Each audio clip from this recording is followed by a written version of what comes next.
L'environnement de Google Keep maintenant. Alors, on a ici le signe Google Keep qui nous ramène au début.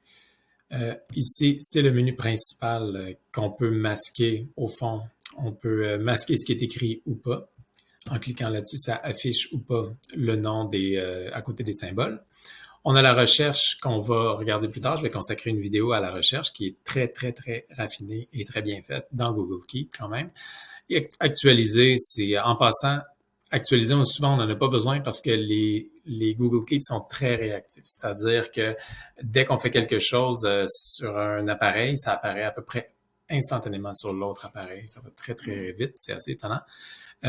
Ici, l'affichage sous forme de liste, bien, on clique, ça s'affiche soit les notes une en dessous de l'autre en ordre chronologique ou tout simplement un peu comme ça, un peu mélangé comme ça, c'est dépendamment de leur longueur. Suite à nous, c'est selon ce qu'on décide. Il y a certains paramètres, je n'irai pas dans tous les paramètres. On peut activer le thème sombre, c'est très à la mode ces temps-ci, le thème sombre, surtout quand on travaille le soir, c'est très utile pour ça. On peut le désactiver. Il y a des paramètres avancés.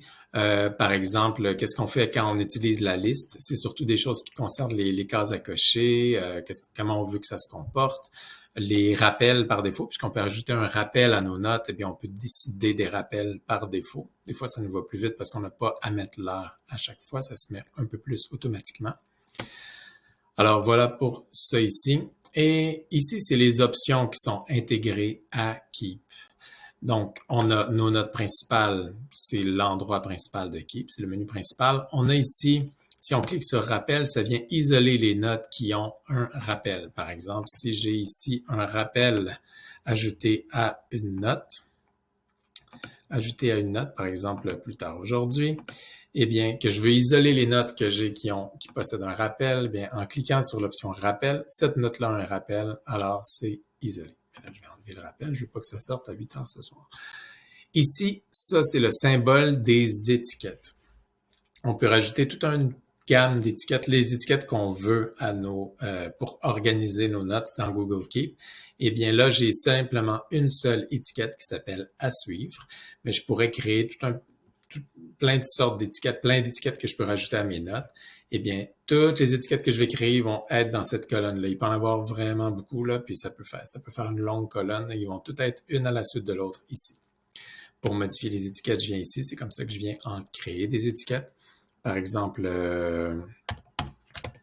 info.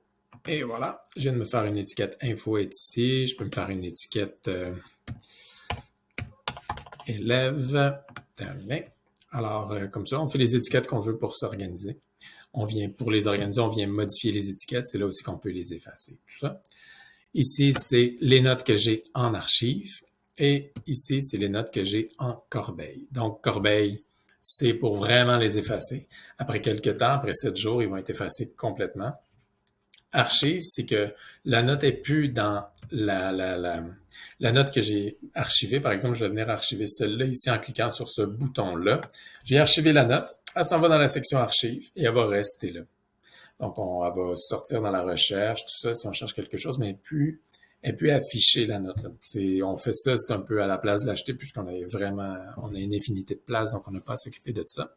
Moi, souvent, j'archive au lieu de mettre dans la corbeille. Mais dans la corbeille, c'est vraiment quelque chose que je voudrais absolument plus que ça sorte. Alors, voilà pour l'environnement. C'est aussi simple que ça. On a fait le tour de ce qu'on a devant nous quand on est dans Google Keep.